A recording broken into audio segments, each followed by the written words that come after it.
नमस्कार, मैं doctor Rajesh M Patni, director Preeti homeopathic hospital and research centre and person Aurangabad, professor DK homeopathic medical college Aurangabad. मैं आज एक बहुत ही इम्पोर्टेंट विषय पे आप सभी लोगों के माध्यम से चर्चा करना चाहता हूँ कि हम आज जिस परिस्थिति से पूरे महाराष्ट्र में, पूरे भारतवर्ष में गुजर रहे हैं, उसमें दो परिस्थितियाँ बहुत इम्पोर्टेंट है, ऐसा मुझे लगता है। एक परिस्थिति है कि जो कि हम पूरे भारतवर्ष पूरे कोरोना से लड़ रहा है, महाराष्ट्र में भी इसका प्रकोप बहुत ज़्यादा पैमाने पे बढ़ते जा रहा है।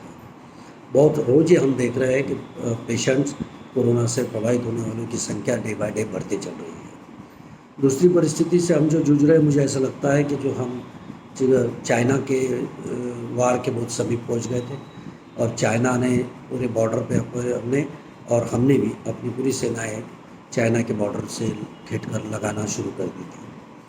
ये दो परिस्थितियाँ पूरे भारतवर्ष को आज झकझोर कर रख दे रही है। और तीसरी परिस्थिति इस सारी चीज़ों की वजह से जो आ रही है वो एक हो सकती है कि हम आर्थिक परिस्थिति से भी गुजरेंगे। जो भारत की पूरी आर्थिक परिस्थिति आज बहुत ही नाजुक अवस्था में है, ऐसा मुझे लग रहा है। क्योंकि हम जब देख रहे हैं अपने आसपास, अपने बाजू में और उत्तर तरफ एक आर्थिक मंदी का दौर चल रहा है, जिसकी वजह से हमारे सारे बिजनेस हैम्पर्ड हो चुके हैं पिछले लगभग 5-6 महीने से कोरोना की वजह से, और उसके पहले भी लगभग पूरे वर्ष से हम देख रहे हैं कि हमारी आर्थिक परिस्थिति बहुत ज़्यादा डे बाय डे कमज़ोर होती जा रही है। बीच में हमारे जो फाइनेंस मिनिस्टर है, उन्होंने कुछ योजनाएं, कुछ आर्थिक पैकेजेस देने की कोशिश की, जिसकी वजह से ऐसा लग रहा था कि ये परिस्थितियों से हम बाहर आएंगे, लेकिन ऐसा हो नहीं रहा है, ना मुझे लगता है कि ऐसा हो पाएगा। तो इसलिए बहुत बार हमें ऐसा लग रहा है कि क्या हम आर्थिक मंदी के दौर की ओर जा रहे हैं, और साथ ही साथ क्या हम एक बड़े संकट की ओर तो नहीं जा रहे हैं। क्योंकि सब परिस्थितियों से बाहर आने की हम कोशिश कर सकते हैं, लेकिन आर्थिक परिस्थिति से बाहर आने के लिए एक फिक्स प्रोजेक्ट, फिक्स प्लानिंग और सरकार की एक बहुत ही ठोस नीति होना चाहिए, जो ये स्थिति से बाहर आने के लिए हमें बाहर ला सकती है।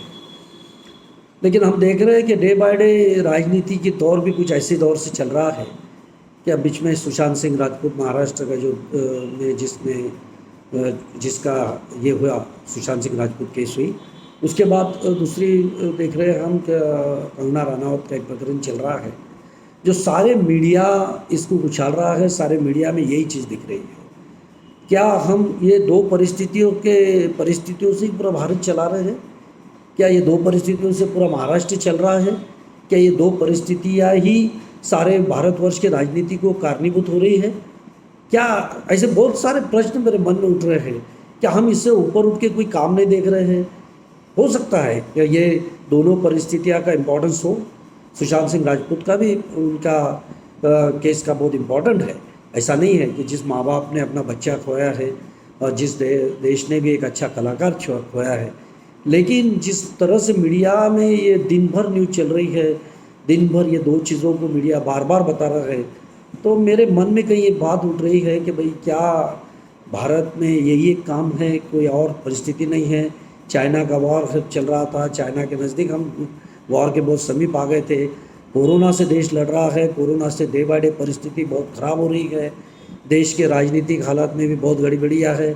हम कोई ठोस नीतियाँ नहीं ले पा रहे हैं, हम कोई ठोस नतीजों पे नहीं पहुंच रहे हैं। आर्थिक परिस्थिति हमारी बहुत खरीद चल रही है, किसानों की परिस्थिति सही नहीं हो रही है।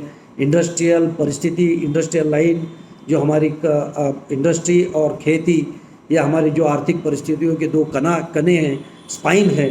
मैं चाहता हूँ, मैं समझता हूँ कि ये दोनों भी चीज़ें हमारी आज लड़खड़ा रही है, और ये सारी चीज़ों से हम बाहर आने की बजाय, सारी चीज़ों के प्रश्नों को हम उत्तर ढूंढने के बजाय हम ऐसे कोई चीज़ों के पीछे भाग रहे हैं जिससे पूरा देश उसके पीछे चल रहा है। ऐसा लग रहा है कि देश के दो ही काम बचे हैं।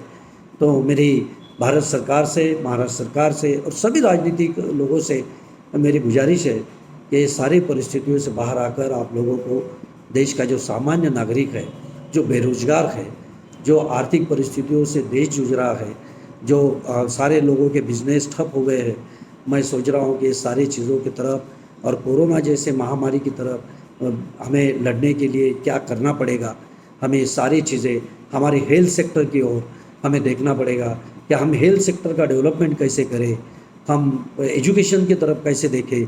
एजुकेशन परिस्थिति आज पूरी ठप है, सारे स्कूल्स महाविद्यालय बंद है, हम इन्हें कैसे किस ढंग से इसे फिर से वापस अपने एक स्ट्रीम में ला सके, ये सारी चीज़ों को सरकार ने और सारे लोगों को हमारा ध्यान जाना चाहिए। और इस परिस्थितियों से बाहर आने के लिए हमें बहुत मेहनत से और ठोस नीतियाँ बनाना होगी, ऐसा मुझे मानना है। और मेरी बात सभी दोनों भारत सरकार से और विशेष तौर पर महाराष्ट्र सरकार से भी मेरी गुजारिश है, ये सारी चीज़ों की तरफ आप ध्यान देवे और इस तरह से सरकार देगी तो हम सामान्य नागरिक को एक दिलासा दे पाएंगे। जय हिंद, जय महाराष्ट्र।